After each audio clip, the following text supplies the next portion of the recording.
Hello friends, this is Naval. Welcome to my YouTube channel. आज में हम बात करेंगे धुरंधर 2 द रिवेंज के ऑफिशियल ट्रेलर के रिव्यू के बारे में। साथ ही इसके जो इसका फर्स्ट पार्ट रिलीज हुआ था 5 दिसंबर 2025 को, उसकी कुछ कहानी को और इसकी क्रोनोलॉजी समझने की कोशिश करेंगे कि एक्चुअली अपने को क्या इस ट्रेलर में देखने को मिला है। सबसे पहले ट्रेलर स्टार्ट करने से पहले मैं यही चीज कहना चाहूंगा, what an explosive trailer. Literally this is one of the best trailer in the decade of Bollywood history. Literally जो पिछला डिकेड में जितनी भी मूवीज आई है उन सब में one of the best trailer cut हुआ है यहाँ पे इसका। और इस ट्रेलर की सबसे खूबसूरत बात क्या है कि आपको इस ट्रेलर में कहीं पे भी ये पता नहीं चलेगा कि एक्चुअली इसका प्लॉट क्या है, इसमें आगे क्या होने वाला है, कौन किसके साथ में कौन किसके साथ में नहीं है। और ये जो इस ट्रेलर की रन टाइम है वो है 3 मिनट 26 सेकेंड। 3 मिनट 26 सेकेंड में आपको कहीं भी एक बार ऐसा नहीं लगेगा कि ये ट्रेलर की स्टोरी क्या है, इसका प्लॉट क्या है और ये ट्रेलर कब स्टार्ट होता है और कब एंड हो जाता है। तो यही एक ब्यूटी होती है किसी भी डायरेक्टर की, कि वो कैसे इस ट्रेलर को कट करता है, कैसे अपने ऑडियंस के सामने इस चीज को रखता है।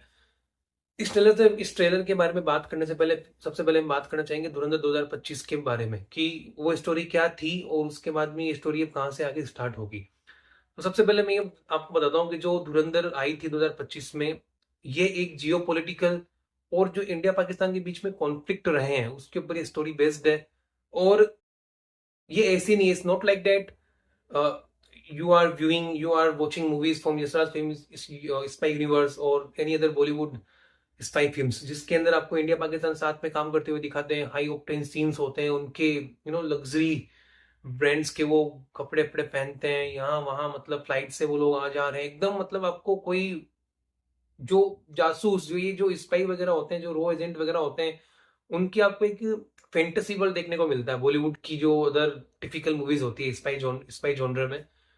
तो ये उस स्टीरियोटाइप को तोड़ते हुए एक अपना अलग ही जॉनर जो एकदम रियल कि एक्चुअली स्पाई और रो एजेंट करते क्या है, किसी दूसरी कंट्री में जाते तो वो कैसे वो काम करते हैं वहां पे, कैसे वो जितनी भी एक्टिविटीज होते हैं उन सब में पार्टिसिपेट करते हैं, कैसे वो किसी ग्रुप में इन्फिल्ट्रेट करते हैं। तो वो सब चीजें आपको धुरंधर में देखने को मिलेगी। That's why this movie became one of the biggest industrial hit of Hindi cinema. और and it crossed more than 895 crore in Hindi language itself, which is humongous. अब बात करते हैं इसकी थोड़ी स्टोरी के बारे में, थोड़ा रिकेप कर लेता हूं मैं ताकि आपको इजी रहे इस वीडियो को समझने में कि एक्चुअली है क्या। पहले तो मैं यही कहना चाहूंगा, अगर आपने धुरंधर जो लास्ट ईयर आई थी 2025 में दिसंबर 5 को, अगर आपने वो नहीं देखी है और अगर आप मूवीज के शौकीन हो और आप मूवी बफ हो और आप मूवीज देखना पसंद करते हो, नो डाउट अगर आप किसी एक पर्टिकुलर जॉनर की मूवी देखते हो, पर्टिकुलर इंडस्ट्री की मूवी देखते हो, जैसे कि कोई हॉलीवुड लवर होता है, कोई टॉलीवुड, कोई कॉलीवुड, या किसी को एनिमेज पसंद है, जापानीज एनिमे, या कोई कोरियन मूवीज देखता है, कोई फ्रेंच एक्साइटेड जो भी हो, कोई चाइनीज मूवी देखता है, लेकिन अगर आप मूवीज देखते हो, मूवीज के शौकीन हो, तो मैं आपको ये कहना चाहूंगा कि please give it a shot to this one. Literally अगर आप इंडियन से हो, अगर आप इंडियन हो, हिंदू हो, नो डाउट इसमें बोलने में कोई शर्म नहीं है क्योंकि ये मूवी बनी ही अपने लोगों के लिए है। तो अगर आप अगर आपको पसंद है तो लिटरली आप इसको देखिए। अगर आपने थिएटर में नहीं देखी है तो मूवी नेटफ्लिक्स पे अवेलेबल है, आप इसको आसानी से देख सकते हो, वहां आप इसको वॉच आउट कर सकते हो। तो ये स्टोरी स्टार्ट होती है नाइन पहले तो बता दूं कि जो धुरंधर है वो एक्चुअली 9 पार्ट में डिवाइड है। अगर आपने जस्टिस लीग देखी हो जेक स्नाइडर की, जो 5 एपिसोड्स में डिवाइड होती है, ऐसे ही ये मूवी भी 9 पार्ट्स में, मतलब कुछ कुछ इसमें चैप्टर्स चलते रहते हैं। अब बात करते हैं इसकी स्टोरी को लेके। तो मूवी की स्टोरी स्टार्ट होती है 1999 में, जब कांधार कांधार में जब अपना इंडिया का एक प्लेन हाईजेक हुआ था। तो उस टाइम उनकी क्या डिमांड रही थी, जो टेररिस्ट जिन्होंने इंडियन प्लेन को हाईजेक किया था, उनकी क्या डिमांड थी। और उसके बाद में 2001 में जब दिल्ली पार्लियामेंट पे अटैक होता है, तो उसके बाद में जब अटैक होता है तो वो अटैक कितना रियल है, क्योंकि जब आप थ्रू आउट ये मूवी देखोगे तो आपको जो ये इंसिडेंट इस मूवी में दिखाए हुए हैं, जो 1999 में प्लेन हाइजेक वाला है, फिर 2001 या सॉरी 2 में जो दिल्ली पार्लियामेंट या संसद पे जो अटैक हुआ था, टेररिस्ट अटैक, उसके बाद में जो 2008 नवंबर 12 को मुंबई में टेररिस्ट अटैक हुआ था, उनकी आपको इस मूवी में जो करेक्टर्स है, जिन जिन ने अटैक किया था, वो नेम एग्जैक्ट, मतलब कुछ ऐसा नहीं होता कि वो नेम लोगों ने मतलब यहाँ पे चेंज कर दिया, ऐसा कुछ नहीं है। जो एक्चुअल जो पर्सन थे उनके नेम आपको वही कैरेक्टर्स के वही नेम होंगे, और जो कैरेक्टर्स इन लोगों ने कास्ट किए हैं उनका उनका जो फेस है, जिन्होंने जो अटैक किए किए थे इंडिया में, उनसे वो रिजेंबल भी होगा। आप खुद उनसे एकदम मतलब जुड़ जाओगे कि लिटरली हाँ ऐसा ऐसा था। ये जब अटैक होते हैं, जो जो इनकी डिमांड्स होती है, वो उनकी क्लिप्स, उनके रियल फैक्ट्स इस मूवी में आपको दिखाए जाएंगे। जस्ट लाइक कोई डॉक्यूमेंट्री होता है ना, वैसा ही इस मूवी में आपको दिखाया जाता है। जैसे 1999 में वो प्लेन हाइजैक हुआ था, तो उसके क्या रियल फैक्ट्स थे, उस टाइम कौन इंटेलिजेंस ब्यूरो का डायरेक्टर था, कौन मिनिस्ट्री ऑफ इंटरनेशनल अफेयर में था, लिटरली वही नेम है, कोई कुछ भी गलत नहीं है। उसके बाद जब 12 नवंबर 2008 को जब वो एक प्लानिंग होती है मुंबई में टेररिस्ट अटैक की, तो आपको लिटरली वो क्लिप्स दिखाई जाएगी। मतलब मूवी में आपको दिखाता है कि एक हैंडलर होता है। हैंडलर कौन होता है? आईएसआई का कमांडर जो है इकबाल मेजर, जो वहां जब मुंबई में टेररिस्ट अटैक हो रहा होता है, वो लाइव उनसे कोऑर्डिनेट कर रहा होता है कि हाँ अब कुछ नहीं होगा, आपको ये करो, अब आप वो करो, इसको शूट करो, चाहे बूढ़े हो, बच्चे हो, महिला हो, कुछ भी हो, सब काफिर है। तो वो एक तो मूवी में अपन को रियल दिखाया जाता है, मतलब जैसे जो भी कन्वर्जेशन हो रही होती है अर्जुन रामपाल, रणवीर सिंह, ये सब वगैरह। फिर उसके बाद में जैसे ये सीन खत्म होता है इस मूवी के अंदर, तो आपको रियल एक रेड कलर की स्क्रीन आ जाती है आपकी स्क्रीन के ऊपर, और रियल ऑडियो सुना जाती है कि उस टाइम में कैसे कैसे इन लोगों ने बातचीत की थी। मैं आपको शायद इस ट्रेलर में भी कहानी नहीं बता पा रहा हूँ आपको, इस मूवी के रियल फैक्ट्स में पर मैं आपको लेके चला गया हूँ। तो एक्चुअली इस मूवी में ऐसा है, और आदित्य धान ने literally hats off to him कि उसने इतना बोल्ड मूव लिया, और बॉलीवुड जैसी एक इंडस्ट्री में होकर उन्होंने एक ऐसी स्टैंड आउट मूवी बनाई है जो कि सेकंड टू नन है। लिटरली मैं लिख के दे सकता हूँ, मैं तो क्या ही बोल सकता हूँ, मतलब मैं तो एक यूट्यूबर हूँ। मतलब जो उस इंडस्ट्री से है, उसमें आज तक किसी ने भी इतनी रियल फैक्ट स्टोरी नहीं दिखाई है कि लिटरली की इसकी टेररिस्ट इंडिया पाकिस्तान के बीच में ये कॉन्फ्लिक्ट्स है। तो जो धुरंधर में ऐसा होता है कि 1999 में जब प्लेन हाईजैक होता है, तो उसके बाद में वो लोग अपनी टेररिस्ट की जो टेररिस्ट बटे प्लेन हाईजैक करते हैं, उनके बाद में वो डिमांड करते हैं। किससे? डायरेक्टर ऑफ इंटेलिजेंस ब्यूरो, जिसका रोल प्ले किया है आर माधवान ने, और उनका नाम I think such Aman Sahiwal, I think ऐसे कुछ नाम है उनका। उनसे वो डिमांड करते हैं कि हम आपके प्लेन हाईजैक को, हम जितने भी ये जितने भी पैसेंजर्स को बंदी बनाए, हम तभी उनको रिलीज करेंगे जब तक आप हमारे 3 साथी भाइयों को, जिन्होंने जिन्होंने आप जिन्हों जिनको आपने इंडिया में कैद करके रखा, उनको आप जब तक रिलीज नहीं करोगे, तब तक हम इस प्लेन को, या जो भी आपकी ये इंडियन पीपल, इनको रिलीज नहीं करेंगे। वो अपनी मांगे रखते हैं इंडिया को, और वो उनकी मांगे माननी पड़ती है, और उनको वो रिलीज करने पड़ते हैं उनके टेररिस्ट को। तो ऐसे ऐसे करते फिर इंडिया में और एक्टिविटीज बढ़ती जाती है। तो एक जो ये आर माधवान होते हैं, तो इन्होंने, तो ये एक रोल प्ले करते हैं डायरेक्टर ऑफ इंटेलिजेंस ब्यूरो का।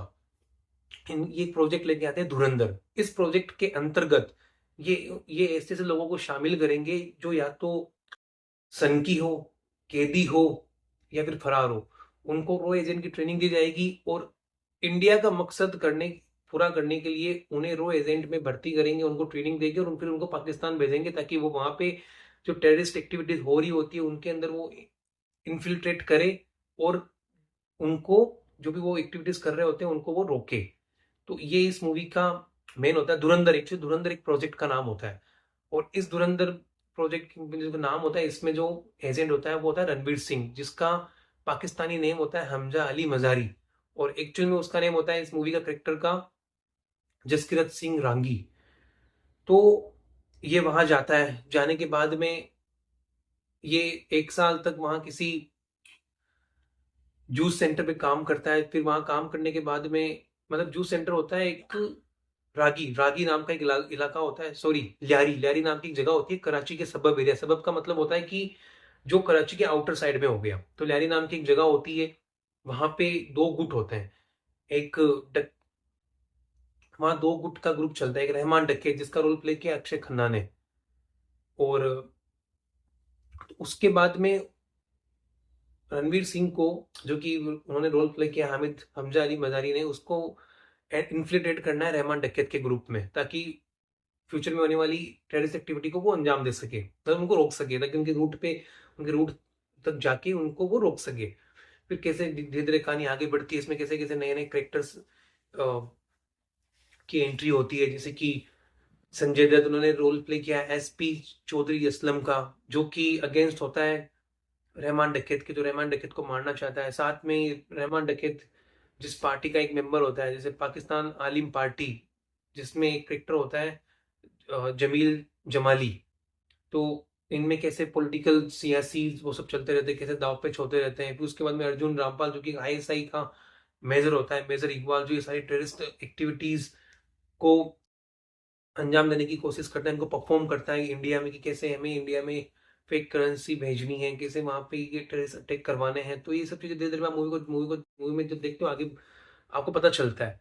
But literally movie 3 hour 25 minutes से भी ज्यादा लंबी है, और आप एक सेकंड भी बोर नहीं होते हो इस मूवी में। मूवी के सॉन्ग्स, मूवी में एक्शन इतना नहीं है, क्योंकि मूवी स्पाई थ्रिलर है, तो इतना वो वही आप जैसे टाइगर या यशराज फिल्म्स की जो आपने स्टीरियोटाइप मूवीज देखी है, जिसमें प्लेन से वो आ रहा है, दो प्लेन से कूद रहे हैं, ट्रेन पे चढ़ रहे हैं, ये वो जस्ट लाइक मिशन इम्पॉसिबल, वैसा यहाँ पे आपको कुछ नहीं देखने मिलेगा। एकदम रो, मतलब वो एक एजेंट किसी के काम कर रहा है रणवीर सिंह, तो उसको क्या खाने को मिल रहा है, वो कहाँ रह रहा है, कैसे कपड़े पहन रहा है, उसके पास में कपड़े नहीं है, खाने के लिए कुछ जो उसको खाने को मिल रहा है वो खा रहा है। अपने आप को उसने एक होता ना गाइस इन डिस्गाइज वाले रोल में। तो थ्रू आउट द मूवी आपको पहले दिखेगा कि रणवीर सिंह कैसे एक राइट हैंड की तरह काम करते हैं रहमान डकैत के लिए। वो अपनी जान भी देने को तैयार हो जाते हैं, लेकिन और जब रहमान डकैत एक टेररिस्ट एक्टिविटी में इंडल्ज हो जाता है, और उस टेररिस्ट अटैक का सीधा संबंध होता है इंडिया से, तब रहमान डकैत को मारने के लिए रणवीर सिंह का एक मकसद होता है कि उसको इसमें मारना ही मारना है। तो फिर वो एसपी चौधरी असलम का रोल प्ले किया संजय दत्त ने, और एक वहां के मंत्री होता है उस एरिया का जमील जलाली, जमाली, उसके साथ में मिलके इसको मारने की वो साजिश एक कॉन्स्पिरेसी करते हैं, और लास्ट में रहमान डकैत को मार भी देते हैं। उसके बाद में अब रणवीर सिंह को सियासी जंग में उतरना है, उसको भी लारी का किंग बनना है। लारी का किंग बनने के बाद में कराची पे राज करना है, और जितनी भी टेररिस्ट एक्टिविटी हो रही थी उन सबको बंद करना है। मतलब ये था। ये मूवी एंड होती है एक इस क्लिफ हैंगर पे कि रहमान डकैत की मौत के बाद में आगे क्या होगा। उसके बाद अब जो इसका आज ट्रेलर रिलीज हुआ है 11:01 पे, literally one of the best trailer I have ever seen in the history of Indian cinema. 19 मार्च को इसके साथ में एक मूवी आ रही थी टॉक्सिक। जब टॉक्सिक का ट्रेलर रिलीज हुआ, उससे पहले 1 मिनट या 1.5 मिनट का उसका टीजर रिलीज हुआ, तो लोगों को एक था कि, मुझे तो कहीं ना कहीं ये था कि क्योंकि वो 600 करोड़ की मूवी है, और इसके सामने रिलीज करना मतलब कोई मतलब वाली बात नहीं, क्योंकि साउथ की कितनी भी कोई भी बड़ी मूवी आ जाए, अगर वो हिंदी मार्केट में अच्छा कलेक्शन नहीं करेगी, तो उनका जो वो एक ड्रीम होता है 1000 करोड़ का, वो कभी पूरा नहीं हो पाएगा। क्योंकि हिंदी बेल्ट में मूवी 500 600 700 800 करोड़ का पोटेंशियल रखती है, तो ही पॉसिबल है। क्योंकि वहां 3 दिन की चांदनी है, क्योंकि 3 दिन में मूवीज कमाती, चौथे दिन मूवी 80 से 90% गिर जाती है, कि इतनी अच्छी मूवी क्यों ना हो। मतलब अगर मैं आपको ये बताऊं कि जैसे अगर मूवी ऑल इंडिया या फिर वर्ल्ड वाइड, ऑल इंडिया लेके चलते हैं, 700 करोड़ का कलेक्शन कर रही है कोई मूवी, इंडिया नेट की बात कर रहा हूँ मैं, 700 करोड़ का मतलब हो गया 850 करोड़, तो इंडिया में ग्रोस हो गया 150 200 करोड़, ओवरसीज कलेक्शन किया, तो मतलब मूवी 1000 करोड़ से बाहर चली गई। अगर एक नॉर्मल मूवी 700 करोड़ का कलेक्शन कर रही है all India including all language, तो उसमें 50 to 60% कलेक्शन आएगा हिंदी बेल्ट से, जो कि नॉर्थ की जो स्टेट्स हो गए। मतलब मूवी ने 700 करोड़ कमाए, तो 700 में से 350 से 400 करोड़ तो ओनली हिंदी लैंग्वेज डोमिनेट करेगी। अगर अब आपकी मूवी हिंदी लैंग्वेज में नहीं कमा रही है, वो इतनी बड़ी मूवी के सामने रिलीज हो रही है, तो फिर तो भूल जाओ, आपकी मूवी 800 900 1000 1200 करोड़ जाएगी, इम्पॉसिबल। तो टॉक्सिक के साथ में ही हुआ, पता था कहीं ना कहीं वो मूवी पोस्टपोन्ड होगी, और वही हुआ। अब इस ट्रेलर की बात करते हैं, तो ट्रेलर लिटरली नेक्स्ट लेवल। मतलब इस ट्रेलर में आपको कुछ पता नहीं चलेगा इसमें क्या है क्या नहीं हो रहा, बट इसमें गन फायरिंग, एक्सप्लोजन, गाड़ियां उड़ रही है, बारूद धमाके, रणवीर सिंह का एकदम वो मैस्केर वाला लुक हो रहा है, मतलब पूरा मैस्केर चल रहा है मूवी में, ब्रूटल किलिंग हो रही है, मतलब आदमी को जैसे जानवरों की जैसे काटा जा रहा है। मतलब ये वर्ड यूज तो नहीं करना चाहिए, लेकिन एकदम 18+ ब्रूटल एक्शन होने वाला है इस बार। मतलब आपको लाइव दिखाया जाएगा कि वो कैसे मतलब उसमें किलिंग कैसे किल कर रहे हैं एकदम लिटरली, क्योंकि धुरंधर में भी था यार कुछ कुछ सीन तो लिटरली ऐसे थे कि वो कुछ भी हाथ काट रहे हैं, पैर काट रहे हैं, सर फोड़ रहे हैं, एकदम पूरा दिखाया। ऐसा नहीं कि उसको वहां से ब्लर कर दिया, नहीं, कुछ भी नहीं, ऐसा नहीं था। जो है वो है। तो मूवी में 18+ वाले सीन्स होने वाले हैं, not in terms of intimacy, actions को लेके ब्रूटल सीन्स होंगे, पॉलिटिकल दांवपेच होंगे, कॉन्स्पिरेसी होगी, एक्शन होगा, टेररिस्ट एक्टिविटीज इंडल्ज होगी। बट आप लिटरली अगर आपने पहली मूवी नहीं देखी है तो इस ट्रेलर के बारे में बताना ही गलत है, क्योंकि अगर आपने पहली मूवी देखी तो आपको समझ में आएगा कि एक्चुअली ये चीज क्या है। क्योंकि रणवीर सिंह का जो कमबैक हुआ है, जिन्होंने 1300 साढ़े 1300 करोड़ की मूवी दी है 2025 में, ये मूवी लिटरली 1800 से 2000 करोड़ का टारगेट रखती है, जहां पहली मूवी ने 896 करोड़ का हिंदी कलेक्शन किया था ऑफिशियली इंडिया नेट। ये मूवी 1000 करोड़ के बाहर जा रही है, क्योंकि इसका जो प्रोजेक्शन है 4 दिनों का, 22, 23, 24, 25, ये मूवी 450 करोड़ तो इंडिया नेट में 4 दिन में ही कर देगी। तो sky is the limit. Where will this movie end its collection, and how many records is going to break, and how many new record is going to make, depends on once the movie release. तो depend करता है कि movie अब 17, क्योंकि 18 तारीख से I think, क्योंकि 18 मार्च से इस मूवी के पेड प्रीव्यूज स्टार्ट हो जाएंगे। तो इसकी जो ऑफिशियल एडवांस बुकिंग है वो स्टार्ट हो चुकी है इसके ट्रेलर के साथ में, लेकिन जो फुल फ्लेज एडवांस बुकिंग देखने को मिलेगी वो मूवी के रिलीज के 5 दिन पहले पता चलेगी, क्योंकि 19 मार्च को ये मूवी रिलीज हो रही है। 18 मार्च से इसके पेड प्रीव्यूज स्टार्ट हो जाएंगे, तो वहां से इसके अर्ली रिएक्शन आना लग जाएंगे। इससे पहले मतलब 5 दिन पहले इसकी जो एडवांस बुकिंग होगी, क्योंकि देखो कयास तो लगाया जा रहे हैं कि इस मूवी की इंडिया नेट 100 करोड़ की ओपनिंग होनी ही होनी है। बाकी सब कुछ वही किस्मत के ऊपर डिपेंड करता है, क्योंकि पहली मूवी ने जहाँ 900 करोड़ हिंदी, अप्रोक्स 900 करोड़ का हिंदी नेट किया था, तो लोग मूवी को मतलब एकदम टर्न डाउन नहीं कर सकते कि मूवी चलेगी ही चलेगी, नो डाउट, और मूवी उससे अच्छा कलेक्शन करेगी। और अब तो मूवी सोलो रिलीज हो रही है, तो let's hope movie will do well in the Indian box office. तो ट्रेलर के बारे में देखो, मैंने आपको कुछ ज्यादा बताया नहीं, क्योंकि ट्रेलर में इतना मैं आपको क्या बताऊं, कोई वर्ड्स ही नहीं है। क्योंकि रणवीर कपूर का आपको वो अवतार, फिर वो मतलब फाइटिंग, एक्सप्लोजन, गाड़ियां उड़ रही है, दंगे हो रहे हैं, सियासी दावपेच, कॉन्स्पिरेसी, पॉलिटिकल एंगल्स, बस सही वही कुछ चल रहा है। ट्रेलर देख के आपको एक से आप कुछ बता भी नहीं पाओगे, आप प्रेडिक्ट ही नहीं कर सकते कि इसमें आगे क्या होने वाला है। हाँ, आपको ये रहेगा कि रणवीर सिंह को लारी का किंग बनना है, फिर लारी का किंग बनने के बाद में वो इलेक्शन में उतरेगा, इलेक्शन में उतरने के बाद में वो शायद आगे कराची का भी इलेक्शन लड़े, और आगे जो भी पाकिस्तान की तरफ से जो भी टेररिस्ट एक्टिविटीज को परफॉर्म किया गया है इंडिया में, उसके आपको कुछ लिंक देखने को मिले इस मूवी में। लेकिन जो भी आपको देखने को मिलेगा वो एक्चुअली क्या, वो इनफैक्ट ट्रू इवेंट्स के ऊपर बेस्ड रहेगा, क्योंकि आपको साथ साथ में ट्रू इवेंट्स की वीडियोस और उसके जो एविडेंस है वो भी इस मूवी में आपको दिखाए जा रहे हैं।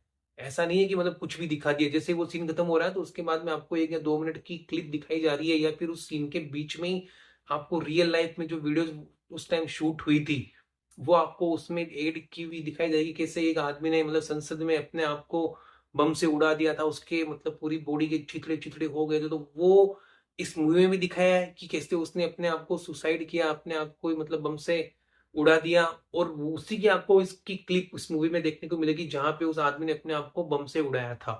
तो सब कुछ मतलब आपको सब कुछ वन मतलब ऐसा लग रहा है जैसे फ्रेम चल रही है अलग अलग। अच्छा, एक तरफ तो ये रियल वर्ल्ड में जो हुआ था 2002 में, एक रियल वर्ल्ड में दिखाया, और उसमें आप फर्क नहीं कर पाओगे। फर्क क्या है कि कैरेक्टर्स चेंज हुए हैं, लोकेशन वही है, कलर ग्राइंडिंग चेंज हुई है, दैट्स इट, और कुछ नहीं है।